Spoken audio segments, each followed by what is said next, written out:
ആന്റോ ആന്റണി മുസ്ലിം ലീഗിൻ്റെയും സ്ഥാനാർത്ഥിയാണ്. Indian national കോൺഗ്രസിൻ്റെ മാത്രമല്ല ഇന്ത്യൻ യൂണിയൻ മുസ്ലിം ലീഗിൻ്റെയും സ്ഥാനാർത്ഥിയാണ് ശ്രീ ആന്റോ ആന്റണി. CPM നിന്ന് വന്ന കൊച്ചുമോനെ ഹാരമണിയിച്ച് UDF-ലേക്ക് സ്വാഗതം ചെയ്തു. ഞാനിത് സൂചിപ്പിച്ചത് പിണറായി വിജയനും നമ്മുടെ പ്രിയങ്കരനായ ഐക്യ ജനാധിപത്യ മുന്നണിയുടെ കരുത്തരായ സാരഥി ശ്രീ പാണക്കാട്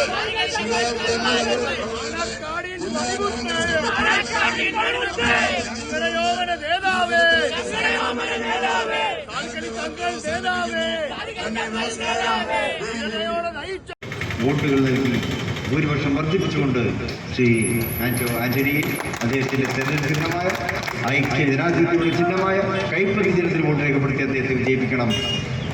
ആന്റോ ആന്റണി മുസ്ലിം ലീഗിൻ്റെയും സ്ഥാനാർത്ഥിയാണ്. ഇന്ത്യൻ നാഷണൽ കോൺഗ്രസിൻ്റെ മാത്രമല്ല ഇന്ത്യൻ യൂണിയൻ മുസ്ലിം ലീഗിൻ്റെയും സ്ഥാനാർത്ഥിയാണ് ശ്രീ ആന്റോ ആന്റണി എന്നുകൂടി മുസ്ലിം ലീഗ് പ്രവർത്തകന്മാർക്ക് അതിനകത്ത് മനസ്സിലാക്കി അദ്ദേഹത്തിൻ്റെ വിജയത്തിന് വേണ്ടി ഊർജ്ജസ്വലതയോടെ പ്രവർത്തിക്കണമെന്ന് കൂടി അഭ്യർത്ഥിച്ചുകൊണ്ട് ഞാൻ വാക്കുകൾ ഉപസംഹരിക്കുന്നു. ഈ പരിപാടിയുടെ ഔപചാരികമായ ഉദ്ഘാടനം നിർവഹിച്ച് അറിയിക്കുന്നു. നന്ദി. ജയ് ഹിന്ദ്. ഹാരമണിയിച്ച് ഭാരതിയിലേക്ക് സ്വാഗതം ചെയ്യുന്നു. UDF-ലേക്ക് സ്വാഗതം ചെയ്യുന്നു.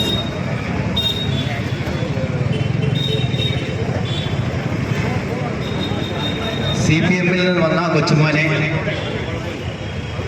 ഹാരമണിയിച്ച് UDF-ലേക്ക് സ്വാഗതം ചെയ്യുന്നു.